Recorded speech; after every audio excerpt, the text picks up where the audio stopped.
What's going on, you guys? Hey, it's the Friday edition of the Watch List. I'm Jayar Jackson. I'm back again. Look, you guys, these weeks are starting to fly by really fast.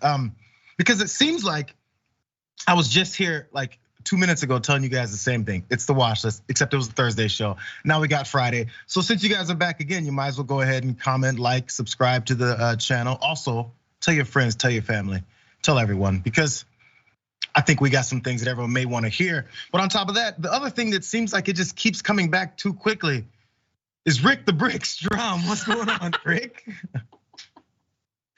I mean, I was like, I just got rid of this guy. Didn't I just have to talk to him? Right. You clearly have no communications with your team because it actually wasn't you.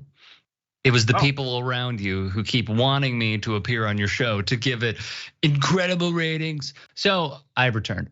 Well, thank you. I appreciate you because the show is just not the show without you, especially Fridays, which I think might have a new theme song coming. We'll work on that before next week. Speaking of behind the scenes, it was a lovely morning, you guys. But I'm gonna jump right in because there's some stories in there that are crafted. I wanna make sure that you jump in with these, Ricky, because it's Friday. Everybody get down on Friday. Let's go. Lou Dobbs, formerly of Fox News, he's still doing some talking. And in this particular instance, he went on to talk with Matt Gaetz. And he is damn sick of these rhinos in Congress. And in fact, Kevin McCarthy cannot be speaker. Let's find out who he thinks should be. My opinion that Kevin McCarthy wants to be speaker when the Republicans win in November. It's outrageous. He is too much of I'll be kind, if not rhino, a middle of the roader. I personally believe him to be outright a rhino. And the party needs strength, it needs vision, it needs energy, vibrancy, and new blood in leadership. It's that simple. Could you be excited about a speaker, Jim Jordan? You bet I could be excited about Jim Jordan, as you well know. I think highly of him. I think highly of you. I think you should be in there as well. Oh yeah, those bright shining stars, those up and comers of the Republican Party, Matt Gaetz, Jim Jordan. Oh, they're wonderful, really? They're the smartest, they're the brightest. Well, let's start with Jim Jordan, the smartest and the brightest. Remember those times, a couple of times on air, he couldn't get his story straight about whether or not he spoke to Trump during the Capitol attack. Watch. Did you talk to the former president that day? I've talked to the former president umpteen times, thousands. I mean, not thousands times, January but countless times. I talked to the president. I never talk about what we talk about. There's some confusion over what you told Brett Baer on Fox News on Tuesday night, so I want to clear it up. First off, yes or no, did you speak with President Trump on January 6th? Yeah, I mean, I spoke with the president last week. I speak with the president all the time. I spoke with him on January 6th. I mean, I talk with President Trump all the time, and that's I don't think that's unusual. I would expect members of Congress to talk with the president of the United States when they're trying to get done the things they told the voters in their district to do. I'm actually kind of amazed sometimes that people keep asking this, but of course I talk to the president all the time. I talk to him, like I said, I talked with him last week. On January 6th, did you speak with him before, during, or after the Capitol was attacked? I'd have to go. I spoke with him that day after. I think after. I don't know if I spoke with him in the morning or not. I just don't know. I'd have to go back and I mean, I don't know that when those conversations happened. But what I know is I spoke with him all the time. My man looks stressed. I mean, when you're talking that fast, I mean, maybe it was after morning. Either way it goes, maybe you should have slowed down a little bit because we're not done with Jim Jordan. He also accidentally let go that Donald Trump might be running in 2024, as if no one else knew that. But he was supposed to keep that under wraps too. Here's that smart guy again.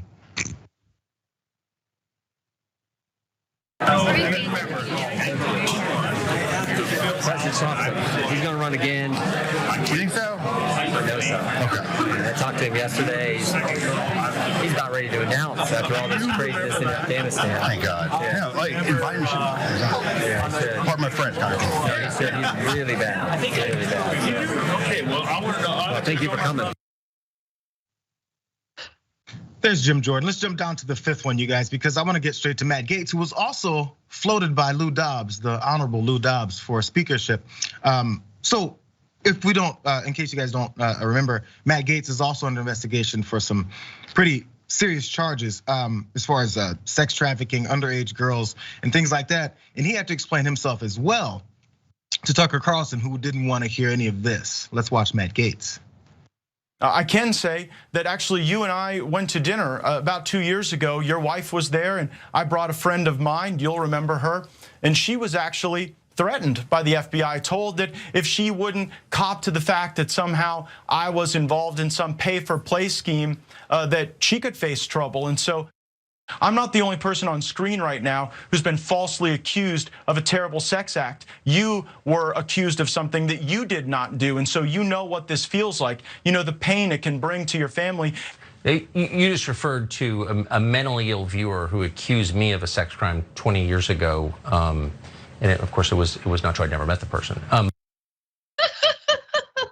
Oh, man. So Tucker wanted nothing to do with that accusation either. Man, these guys are so smart. You know, they'd be great with top secret information. They'd be great with conveying issues to each other. They can get things done, like bumbling on camera, Rick. All right. There is no better thing I have seen than Matt Gaetz saying, I know I'm bad, but let me bring down the house with other people who have also potentially taken part in terrible things.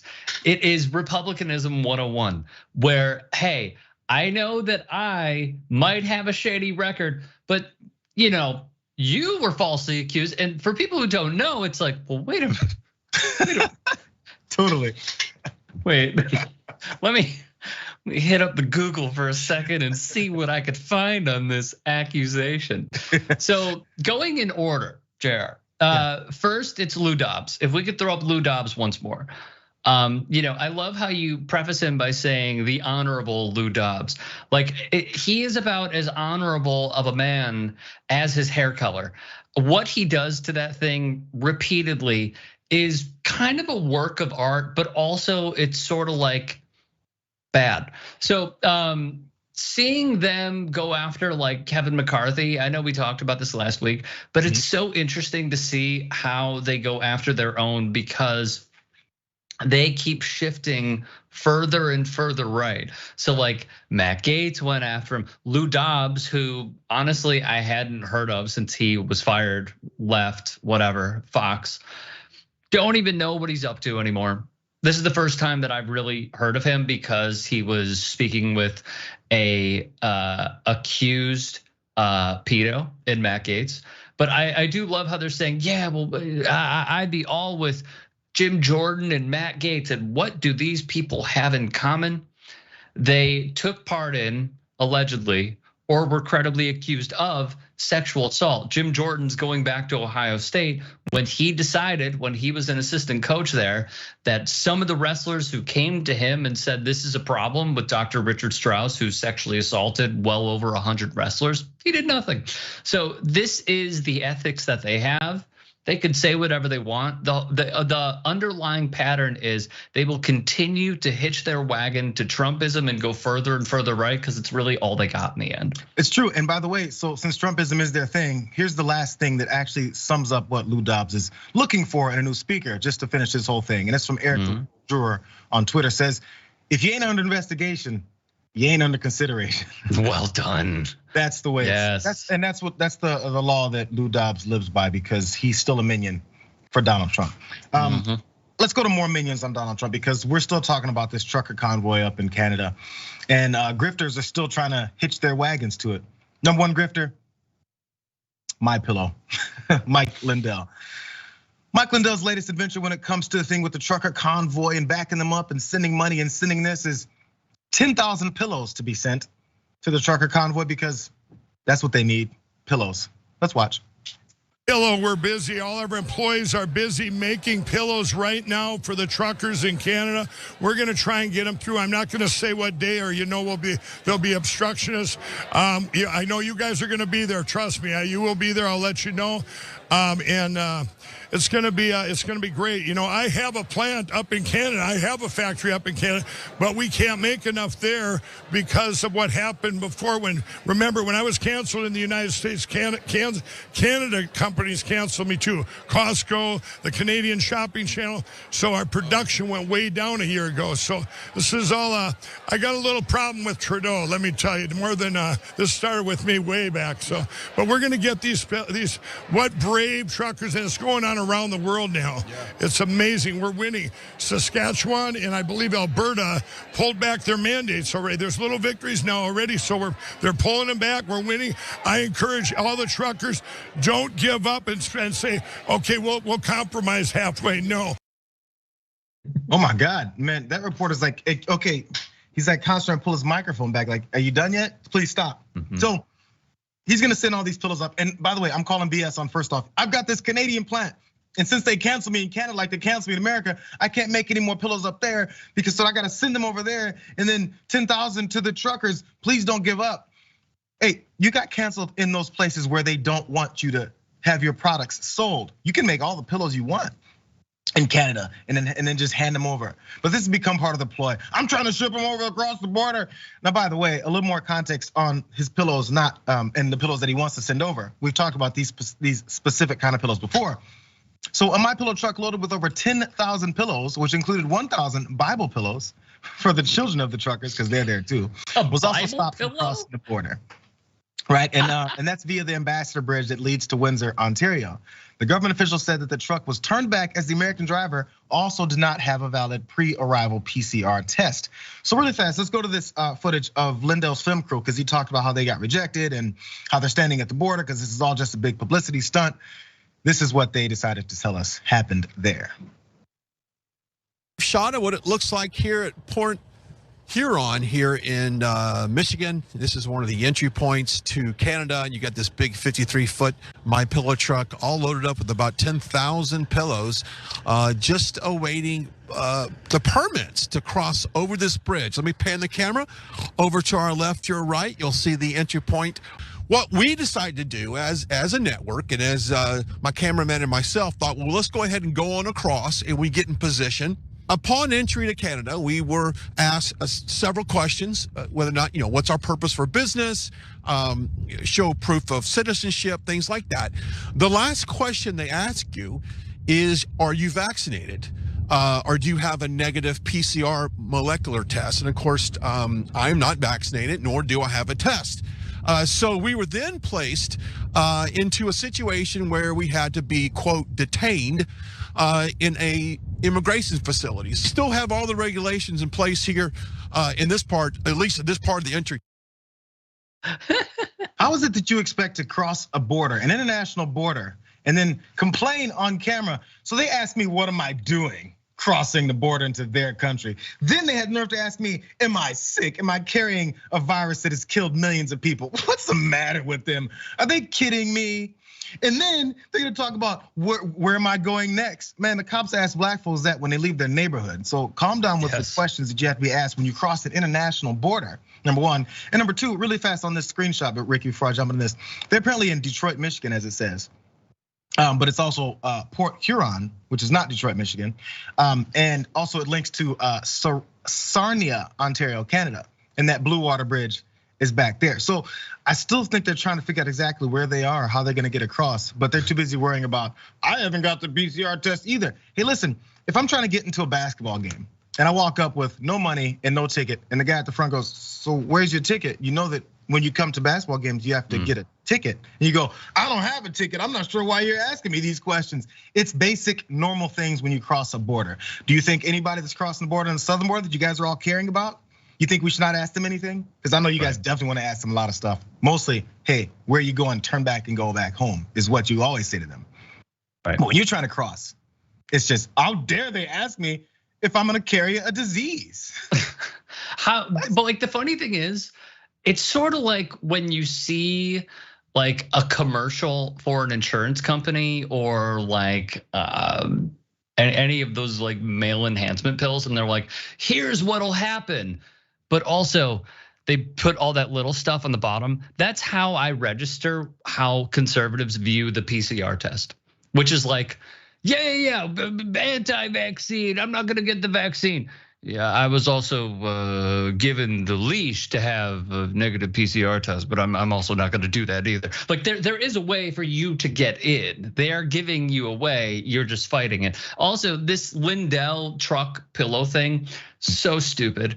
The grift continues because again, as I stated previously, it's literally all they have, and that also reminds me of when like Trump at a rally was like, yeah, we're gonna put a Craigslist ad out and say, hey, we're gonna pay you a certain amount of money for basically being a prop. That's how I view his truck. Now, when it comes to Lindell, everything he does, like, I'm not gonna lie, like it's entertaining. Yeah. It's very, very entertaining because he's just a big, dumb idiot. Like everything he does is so incredibly stupid. Every single thing. Like it wouldn't surprise me if he like went on television and was like, yeah, you know the problem with them freedom truckers over there, they just don't have anywhere to sleep because they decided out of nowhere to just, I don't know, sleep in the street. But here's the thing, I'm getting a great big boost from that NFL sideline reporter, Michelle Tufaye. She's gonna be wonderful these days on my campaign as I try to take whatever house seat I make up in my mind. Something like that. It's going that direction now. By the way, really fast because I love this part. I wanted to skip it, but I love this part. Mike Lindell's also going to float in 10,000 of these pillows. By the way, he mentioned really fast. Let's go to this quote from the Daily Beast because they talked about what he told them. So they said the pillow maven told the Daily Beast late Wednesday night that he intends to drop his pillows onto Canada from a helicopter, quote, with little parachutes attached. We need to get the My Pillows to the people, is what he said. This is what he told the Daily Beast. So then, crazy enough, a reporter from Daily Beast reported that Mike Lindell told him he's gonna drop 10,000 pillows with little parachutes. And then after that, they said, ha, look at this. Let's look at this next graphic. Ron Filipkowski pointed this out. The headline there was MyPillow CEO Mike Lindell trolled a reporter for the Daily Beast with outrageous statement, and they bought it. So he tells them he's gonna do something ridiculous. Mike Lindell always tells people that he's gonna do something ridiculous. Yeah. After someone says, hey, Mike Lindell said he's gonna do something ridiculous, you go, they reported that I said that stupid stuff. You can't look at that dumb reporter quoting my stupidity. If I may, Jayar, real quick, you know, he stole this idea from when John Oliver did the teddy bear thing in Bulgaria, if you remember from last week tonight. But what I do find interesting is he's putting like Bible verses on all of this. Why do they need a parachute? Wouldn't God protect them? Don't need parachutes. God's verses are on those. Where we're going, we don't need parachutes. Man, that pillow is just ugly looking. Anyways, that's the wait. That's the pillow. That's the Bible verse pillow for children. Get the F out of here, dude. What? Can we zoom in? Is it possible to zoom? Oh, got it. Rainbows and butterflies. Go to the first picture if we can, guys. I need to see more of this because it honestly looks like someone tripping on acid who went to a Dead & Co show at Soldier Field. It sounds like it looks like Mike Lindell designed that pillow, and then that includes all the descriptions you just gave. Oh my gosh. Like, what do we think about the art? I'm gonna give it like a 6. Well, there's a reason why they're giving them away. And to be honest with you, the elephant kind of looks like he's on acid too. The elephant's eyes are like, really, dude, am I in the sea or am I? The elephant's trying to get off of the pillow because no one else wants to be associated with him. This is incredible. It's incredible. Hey, whoever buys my pillow or one of the truckers that gets one floated in on a parachute. Show us how it is. Tell us how comfortable it is. We want to find out because I'm not buying one. Very quickly, in all seriousness, there's far right extremism within the trucker convoy. I know that we're making jokes, but like the anti-Semitism, the hate crimes, this is literally something you do not associate yourself with, but he's doing it. Well, a lot of them are because that's where the money is. Let's take our first break, Rick. When we come back, I love this story. I love it because it's about dogs. It's about cats. It's about their rights. Let's hear what you guys have to say, and we're gonna get to that as well when we come back. Dogs.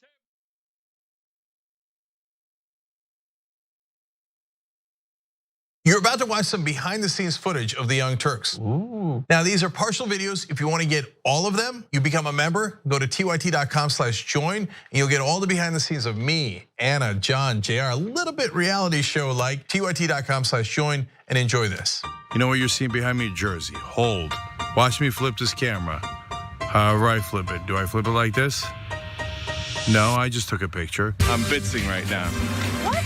Behind the scenes. Oh, okay. For members? I don't have my face on. She doesn't have her face on, folks. Oh, that's Jayar's ass right there. You can't take 5 minutes off, can you? No, I can't, Johnny Pie. I said it was live stream, but I was lying. It's not a live stream. It's just for members. Bitsy, this is my cat. You know what his name is? Kiki Cat. Animals are innocent. Control room and the insanity is obviously there. Right now, as you can see, I'm directing or tech directing. I'm so happy to be here. This is what like a Labor Day beard looks like for Jank. Man, you're a Young Turks viewer if you recognize me like this. Oh, thank you. You are the one person in my life I would love to meet. What's going on, guys? This is a Bitsy or a BTS or behind the scenes with Hassan Piker, aka Woke Bay. Oh, hi, I didn't see you there. I have finished my show, The Damage Report, and now I get into a really awkward time of the day. When I'm sitting, the control room is right there. So I can see Bart. And this is the Pittsburgh office, by the way. I'll refer to often as the boiler room. You see how it's ripped? Is it super unprofessional to wear that at a business meeting? Or am I like cool, rebel? I just finished doing the power panel and I'm fired up. What do you do for TYT? Not a whole lot. If you're frantically tweeting at us that something's broken, thank you, because I'm fixing it. And thank you for being a TYT member. Super last thing, because there's always got to be a super last thing. Oh, that was disastrous. This has been behind the scenes, behind the scenes. Welcome to Indisputable. I'm your host, Dr. Rashad Richard. We got a lot happening today. But what do we do on this show? We tell the truth. You know why we tell the truth? Because the truth is simply indisputable. Rashad, great to be here. Congratulations on the new show. And I gotta let everybody know that Rashad and I go way back. Here's the pattern that we see in all of these Karen stories. They think they own stuff they do not own. Now, where does that come from? I don't know, maybe slavery. Maybe they think they should still own black people. This is what happens when Karens weaponize the police.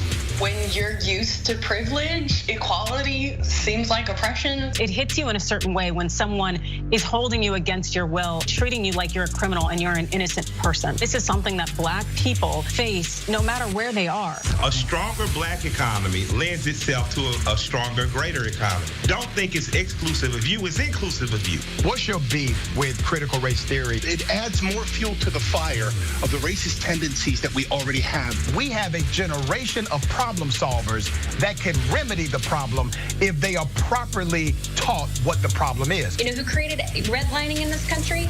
It was the white liberal. I don't give a damn who created it. If it's a racist policy, Shelley, here's what I don't know. I don't know. See, there you go filibustering, brother. You're scared of this truth, but you're gonna get it, though.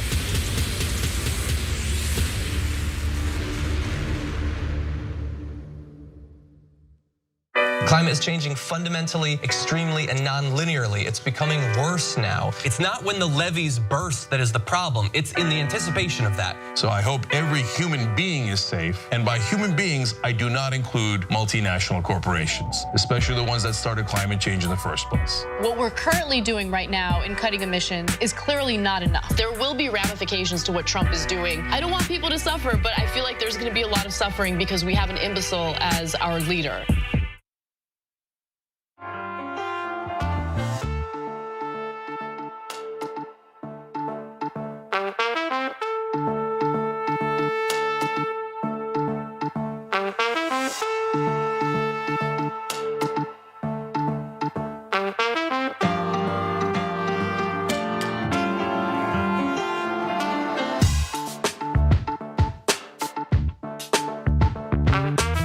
You guys were having fun on this Friday. In fact, matter of fact, I'm having more fun from y'all's comments. A few really quickly, you guys. So from TYT members, E Pluribus Brian, the Duck Dragon, says, Ricky, you don't have to pretend to have a mustache, bro. Yes, there's that. YouTube super chat. Smiling Dragon says, hey, can we have come up with a group name like TBR has? Spies, lookers, something fun. I've been getting this question here and there on Twitter, and it has been pretty much adjudicated. It's the Watchers. Just saying. It wasn't me, it was someone else. I listened to the audience. Also, Cindy Stukey, also YouTube Super Chat. Thank you very much, by the way. Fresh hat as always. Obviously not talking about you, Rick. Would be better if it was a Cubs one though. Hope you have a great weekend. Thank you. Thank you. I appreciate it. I don't wear this hat much, so I had to break it out today. Let's break out this next story because I think it might. Hi, my name is Miguel Santiago, Assembly Member for the Heart of Los Angeles. We're here in downtown Los Angeles. I represent the surrounding communities. We're here at the Public Banks kickoff for the city of Los Angeles, inviting you to visit our Instagram page. We're kicking that off today too. And that's at Miguel Santiago, AD53. More to come.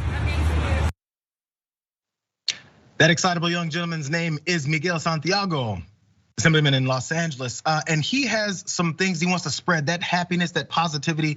He wants to spread it not only to humans, but also to dogs and cats and pets in general, I think.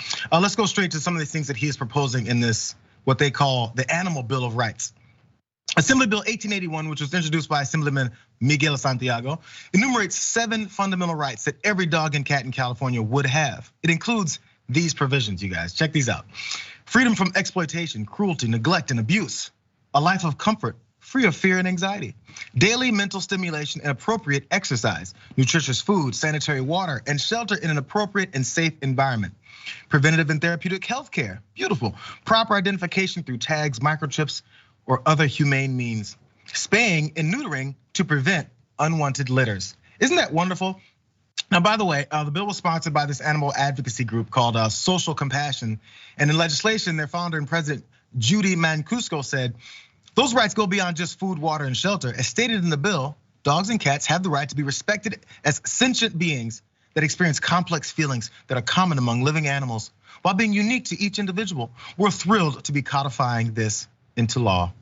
Oh, now the question then becomes, how do you enforce this? Like, by the way, right. I'm all for the dog and cats Bill of Rights. I would hope people would be naturally want to take care of their dogs and cats in this way. But you have things like the right to a certain amount of exercise, all those things. Now, to answer that question, because I know that's what you were asking. What they are gonna have to punish is shelters and dog and cat, I guess, breeding grounds where they have to follow these rules. Once it gets to people in their homes, it's just kind of, we hope you do it. They're not gonna be breaking into homes and be like, how many walks has Fido had today? You know, we can't really go that way. But if it's something that's gonna be a dog and right Bill of Rights, it's gonna be California that's gonna do it. Oh, no question. But like, I'm also a person who has had a dog like almost his whole life. So I do believe that like these are basic necessities. But I also think unless we have like a strict protocol of implementation, these are all things I agree with. I just don't know, as you hit the nail on the head, how exactly do they enforce it? Like I saw there was one provision that said, well, if you don't list the Bill of Rights, that the Animal Bill of Rights, that shelter or pound or what have you gets a $250 fine. Yep. Okay, then what? Like basic exercise, basic nutrition. Yeah, obviously. We also have laws against animal cruelty. Yeah, so I just don't really like, I think it's just scoring cheap political points. Wow, man, Ricky, mark him up for hating dogs, bro. I did not say that. All I'm saying is Carl might want to move out at some point because you've been exposed, bro. Sorry, who? Exactly.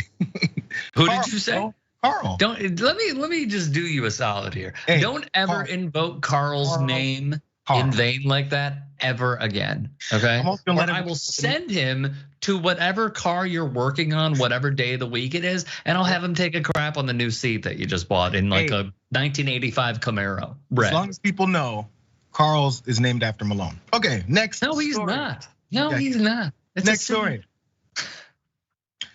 My Rams just won the Super Bowl, and there is a little bit of drama. Let's go into this. Hey, Matt Stafford, you and the Los Angeles Rams just won the Super Bowl. What are you gonna do next? I'm gonna watch this poor lady fall off the stage and walk away.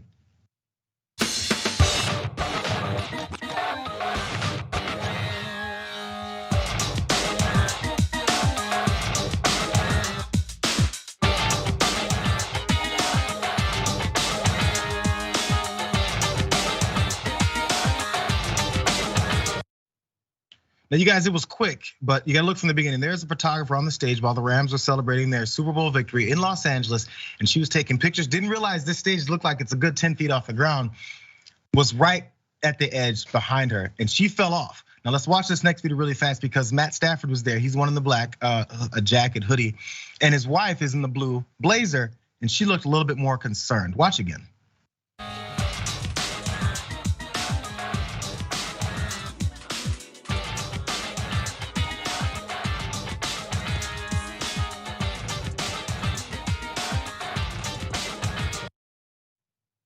So after this moment began to be spoken about, talked about, debated back and forth, what was Matt Stafford doing when he walked away like that? What a cold, heartless bastard he is, right?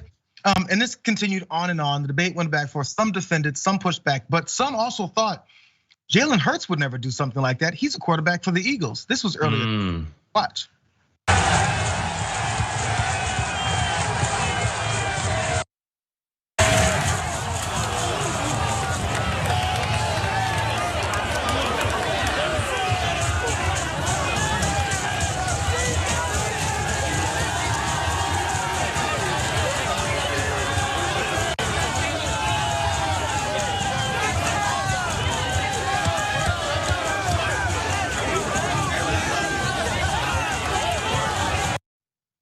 Jalen Hurts is a man of the people. A bunch of people fall out of the stands. He's at FedEx Field. He's on the road.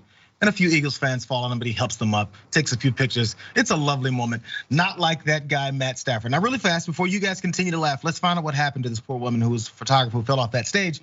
Because Logan the Hammer, who posted that originally, continued on because he was concerned.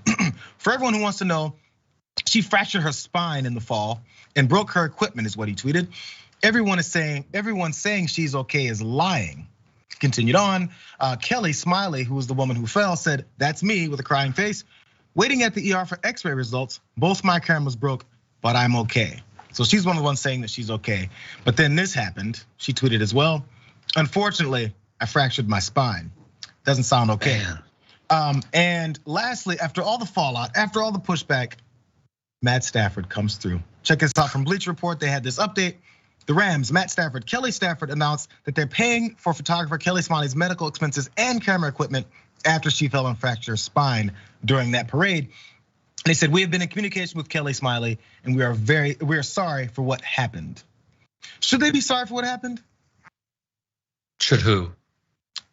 Matt and Kelly. I think it's Kelly. Matt and his wife and Kelly Stafford, yes. Well, because that's the debate. I mean, okay, let me ask you another follow-up. Specifically, when you're saying what happened, like what specifically? When they fell off the stage and he seemed to walk away and seemed to kind of chuckle about it. That's Matthew Stafford should feel terrible about that. Yeah, because I know that if it were you or me or someone else in that situation, we would immediately tend to that person. And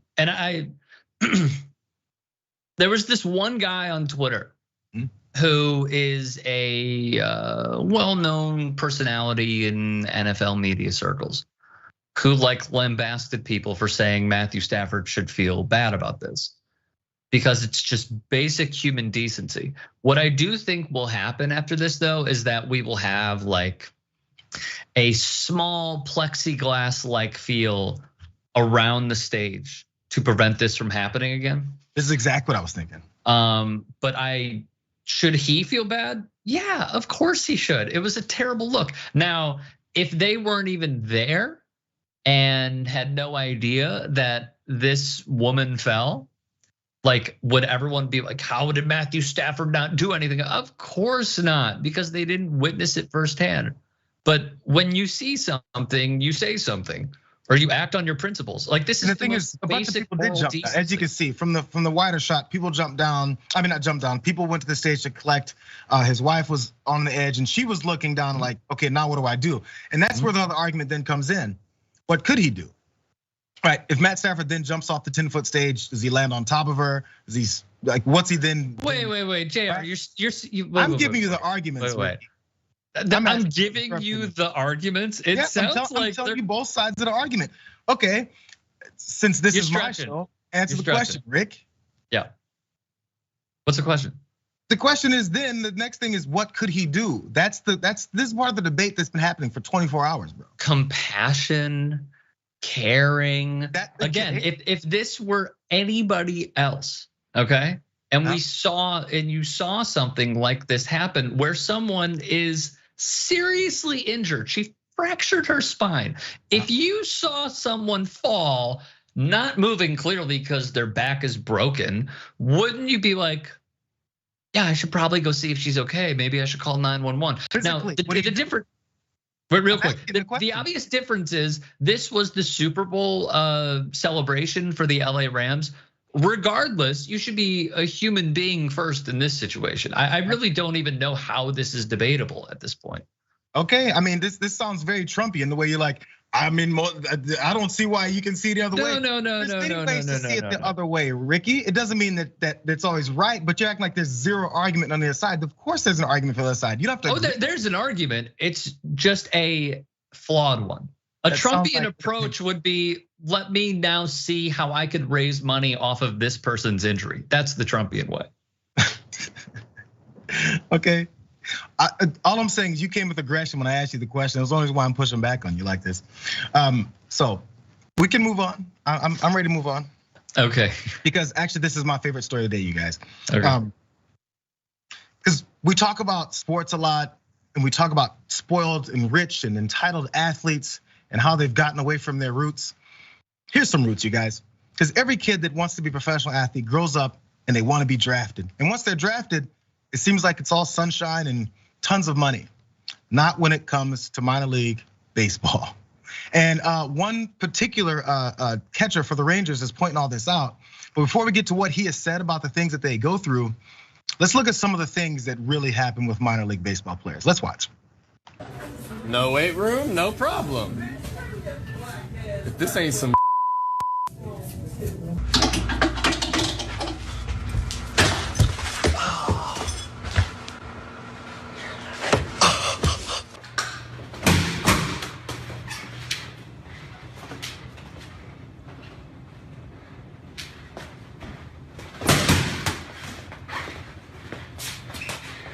yeah.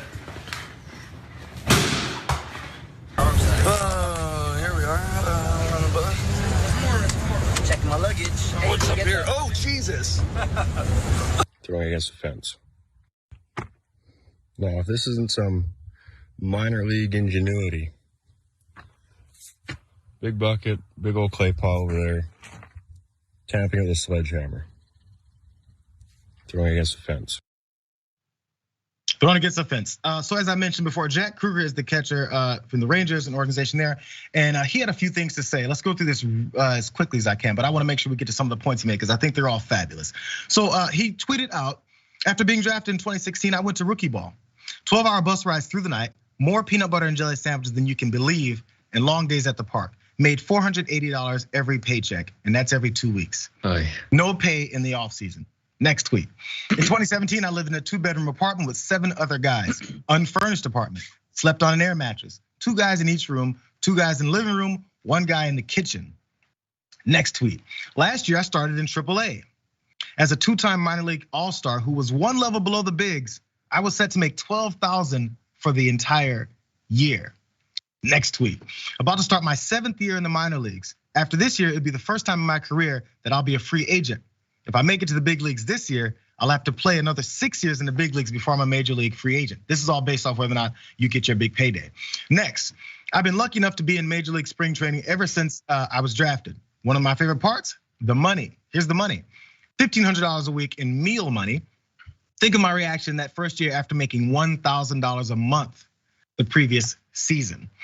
And also, here's some more details about teammates. I've had teammates who were homeless. I've had teammates skip numerous meals. I've had teammates get called up and down more than 20 times in a season. I've missed weddings, I've missed events. Besides my signing bonus, I've made very little money. So, is this the life you would choose, Rick? Because he pointed out how this is the life he's chosen, but he's like, this is one of those once in a lifetime opportunities, and I know I can leave. I'm not complaining. He's making sure that people don't think he's like, how dare they? But it's a little grimy. The minor league system, you're saying? Yes, absolutely. Oh, absolutely. So kudos to June Lee of ESPN, a journalist at the Worldwide Leader, who covered this. And he made an appearance on ESPN Daily. He's written a few columns on it. What these minor leaguers are dealing with is flat out atrocious. Now, you saw some of the living conditions, but there's something that those videos didn't show, which is the toll it takes on these professional athletes, because that's what they are. These professional athletes is mental health. So there was a one minor leaguer named Kieran Lovegrove who dealt with alcoholism, anxiety, depression, and he also tried to commit suicide. A lot of these teams, major league teams, that is, they rake in billions of dollars. Like the Yankees made over $6.7 billion last year. The Marlins made over $1 billion. These teams are very profitable. But then they all said, you know what we're gonna do? We're gonna cut about 40 minor league teams. We're gonna cut 40 minor league teams in order to try and help out. And there's some of the meals, which I'll get into in a second. We're gonna cut these teams in order to save money, and we're gonna redistribute them. We're gonna build up the infrastructure and give these guys. None of it's happened, none of it. So really what it was squeezing pennies, cutting out guys. Now there are some teams when the pandemic started that said, we're gonna help them with housing. We're gonna give them a few meal stipends here and there. In the long run, it really doesn't work out because these guys, again, are professional athletes.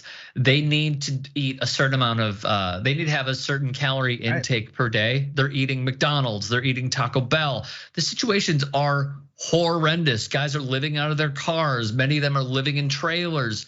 In a 3-bedroom apartment, 4 guys were living in there. Like, as you said, some are sleeping in the kitchen. So what comes into question is the Kirk Flood Act of 1988, I believe, which Bill Clinton signed, where there's an antitrust exemption. It covers major leaguers, but it doesn't cover minor leaguers. So they're really given this like bad exemption. Major leaguers are given the exemption, minor leaguers are not.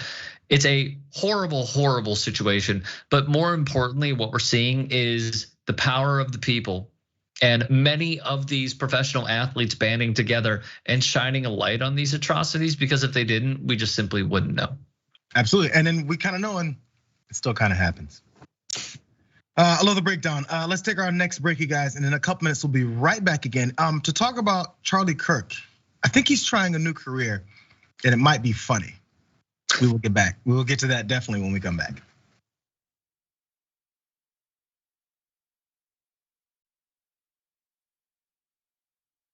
Welcome back, everyone, to another episode of The Damage Report, another week of the news. I am John Idarola, and we've got a doozy of a show for you. My God, is DC up its own ass today. We have put someone into power in our country who is so crazy, they have finally out-crazied North Korea. The US is the only country in the world that isn't part of the Paris Climate Accord. Yesterday, Donald Trump did exactly what he told us. He pulled the US out of the Iran nuclear accords. So we need to see snuff videos of how you're killing people on the streets in order for you to believe us that this has been a problem. We need to change things. I was gonna say we've been dealing with the issue of lead poisoning in this country, but that would imply that we're really doing something. We have an issue with lead poisoning and it continues. So 60 people are now dead. Some of them grandmothers, many of them children. The silence of politicians on both sides of the aisle. Just about only Bernie Sanders, maybe Tulsi Gabbard, and a few others have actually been critical of what happened there. And the rest are cowards hiding behind silence, refusing to admit what happened yesterday. We have to be able to accept that we do things wrong in this country. You can fix and change things, make things even. What's great about our country, and this is a great example of it, is everybody's pissed off. This is The Damage Report, and it's all about the threats facing us each day. When something's relevant, and it's hot, and it's in the news, you're not supposed to talk about it. Can we start talking about it now?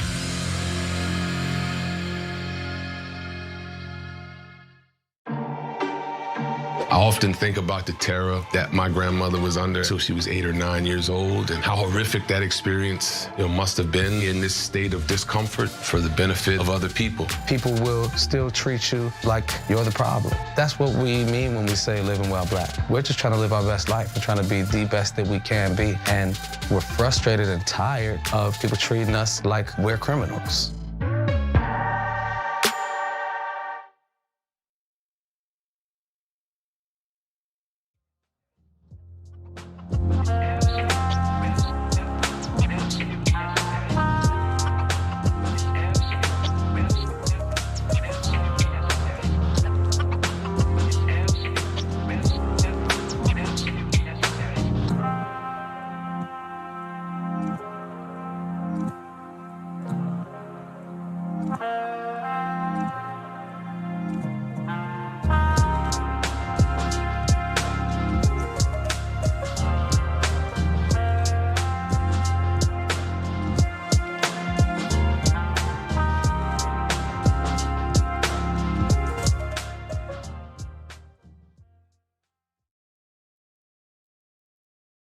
everybody really fast because I want to point out what you guys have been saying. First of all, when it comes to the Matt Stafford debate and the photographer that fell on Twitch, Big P0616 says, I'm a nurse, but most people would not help because they would be in fear of making her injuries worse. Just because he saw her fall, he didn't know the extent of her injuries. Last thing, he is injury prone, and I'm sure jumped down 10 feet. Can I finish the freaking message? 10 feet would go against everything in his contract. And number two, as a couple of polls were made, one had Matt Stafford guilty at 82% of the audience. The other one had Matt Stafford guilty at 78% of the audience. So the folks have spoken. Let's move on to this next story, Rick, because we're short on time. That's why. Not because I don't want to hear from you, even though okay. Charlie Kirk was speaking at a Talking Points USA event. As usual, that's not a surprise. But he was talking about his COVID measures, things he's pushing back on, how he's trying to get into bakeries and restaurants and all these deals. And he had this bit to talk about. Let's watch. And just a side note on this, I was in California recently, all over. I come home for 24 hours. I try to go into a restaurant, and they say, "Show me your papers." I said, "What are you talking about? Show me your papers." Again, I live in Arizona. So what are you talking about? Show me what kind of papers you're talking about. Pretty naive as on like a phone. Like, what are you talking about? It's kind of weird. They said, where's your proof of vaccination? I said, what do you mean, like the measles, mumps, rubella vaccination, or like polio, or smallpox? Like, I could get that. I think actually my pediatrician is not far from here that I grew up with. They're like, no, the COVID vaccination proof. And so, it's not gonna happen. So. And look, they were being nice enough. They were being very compliant Stasi members of the regime, right? They would have been, again, I never want to hear again, like, how could the atrocities of Germany happen? Like, go to Corner Bakery, all right? You'll see. Seriously, show me your papers. Like, what? Like, I want a panini. Like, this is weird. Show me your papers.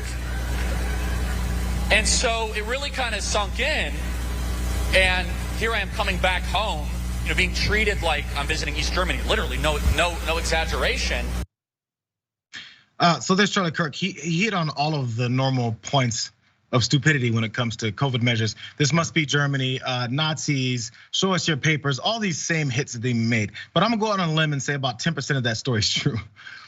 Yeah, because he decided to say to the bakery person, "Oh yeah, you mean like Nazi Germany?" "Oh yeah, kind of like that." And he went, "Oh yeah, sure, yeah, those kind of papers." Yeah, that conversation happened that way. You know what happened? Probably he walked up. They said, "Well, we're not allowed. They're not gonna allow people in without a mask. And are you vaccinated?"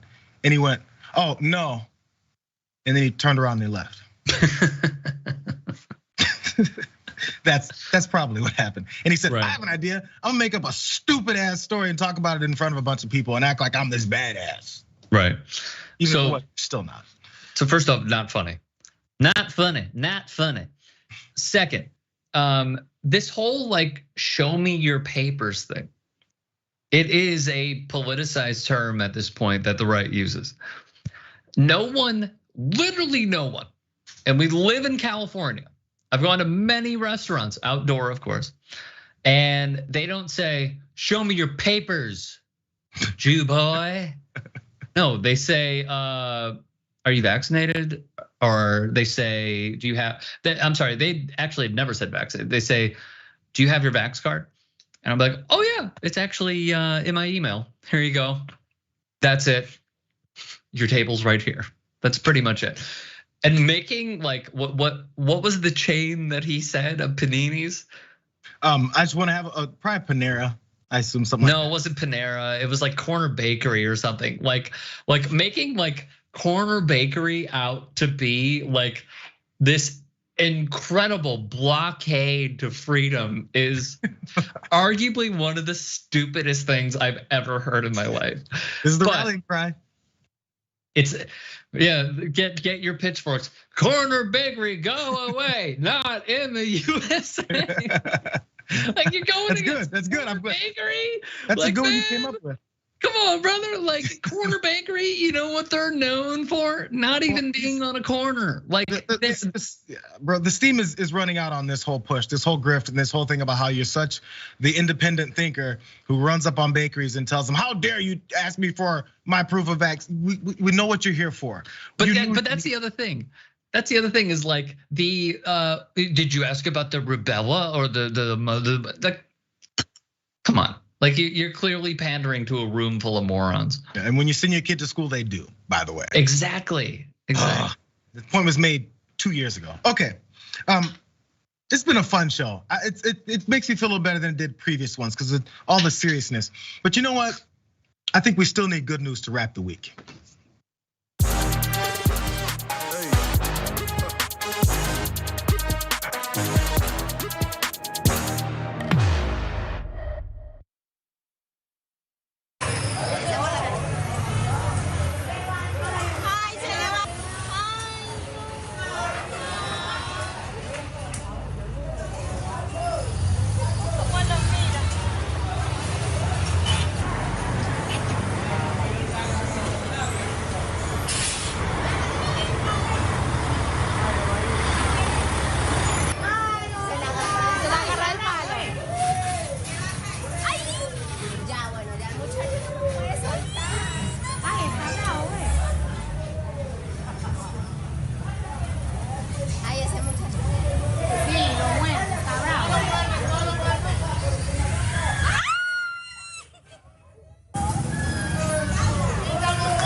That was the scene from Tarraza, Colombia, and that was, as you guys could tell, a little sloth hanging out on top of the power cables, and he was apparently stranded. I've always thought if the animals somewhere they are, it's where they wanted to be. But he took some coaxing. The 38-year-old Victor Hugo Lopez, he's the one who managed to get the sloth off of the power line with a broom, hugged him a little bit. He didn't want to be held. He was just trying to get away. I'm sure he was frightened the entire time, Rick.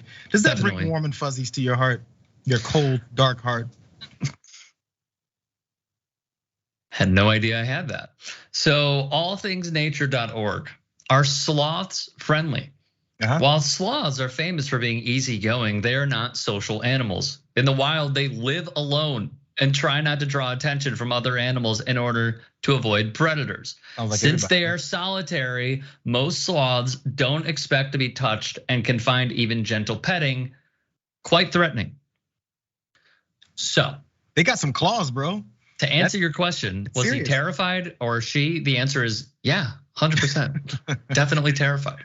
Well, our hero there had to risk his life up there as well, which I'm not sure if I would have done. Maybe just put a netting underneath and wait for the guy to drop and then catch him there. Do it a different way. But I've got some facts for you too, Rick. Since you got some facts, I've got sloth facts too. Thank you, Emily, producer Emily, super producer. Here's some more facts. Sloths are 3 times stronger than humans. Good thing that one was a little bit smaller, else I don't think Hugo could have gotten him. Victor could have gotten him down.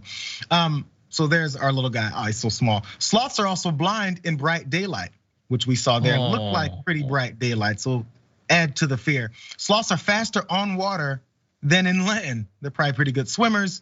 So I still don't know how he got himself up there. And lastly, the oldest known sloth is 50 years old and lives in a zoo in Germany. Her name is Jan. Uh-oh. I don't know what that green thing was that he was holding on to, but again, it looked like a Swiffer, bro. Blindness, slowness, but that sloth's moving faster than you would expect, especially for people who watch Zootopia, which my kid has many times. And apparently that's also a myth too. He moves pretty well, or she, who knows. Do you remember seeing that one video of the sloth that was like stuck on a road and holding up traffic? And then someone like grabbed a blanket and like picked up the sloth and then just placed the sloth on a tree and like kind of like gave him a high five. That's what I like to think of. But now it's good to know, like just don't even mess with them. Bro, like, I want a sloth. Don't want to be messed with. I want a sloth. Imagine walking down the street, hitting the beach, and you got a sloth just hanging out on your shoulder. No one would mess with you. They'd be like, "Oh, that's so dope," and you'd be like, "Don't touch." I completely disagree. Because he'll kill you. Completely disagree. You're trying to tell me that no one would come up to you when they see something in the wild like that? Then I tell them, "Hey, he'll kill you. Don't touch him." I'm gonna have a sloth next week, you guys. But that wraps this show. Thank you very much, Vic the Brick, for joining me, yelling a little bit, making sure I had to shut you down. It was a fun Friday, you guys. Up next is John Iderola with the Damage Report. Man, it's Friday. We'll see you guys next Monday. And for the entire weekend, yeah, I'm still gonna be watching.